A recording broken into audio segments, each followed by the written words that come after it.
Okay, picture this. You wake up, scroll through your feed, and see headlines like NVIDIA hits $4 trillion. Yeah, trillion. That's 12 zeros.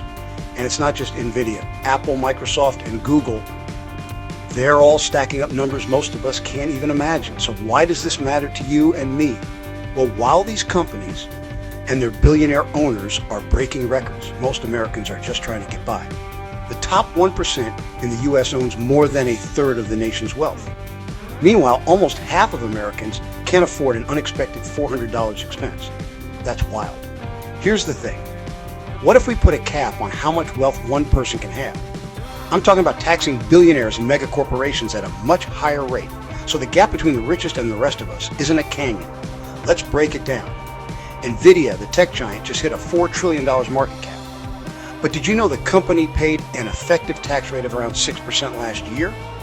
Compare that to the average American, who's paying closer to 14%. It's like billionaires are playing the game on easy mode while the rest of us are stuck on hard. Now, imagine if those mega rich were taxed just a little more. We're not talking about taking away their private jets, but making sure their taxes actually help fund things like schools, healthcare, and climate solutions. A one-time 2% wealth tax on America's billionaires could raise over $500 billion. That's enough to wipe out student debt for millions. It's not just about money, it's about fairness. No one becomes a billionaire alone. They use public roads, the internet, and a workforce educated by public schools.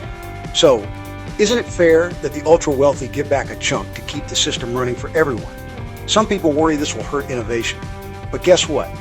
The U.S. had higher tax rates on the rich decades ago, and it was still the land of opportunity and invention. Look, I'm not saying we all need to be the same, but if we want a balanced economy, we need to start by making the richest pay their fair share. Because a healthy economy isn't just about a few companies hitting trillion-dollar milestones, it's about making sure everyone gets a shot. So, what do you think? Should there be a cap on wealth? Should billionaires and big corporations pay more taxes? Drop your thoughts below. And let's talk about building a future where success lifts everyone up, not just the lucky few.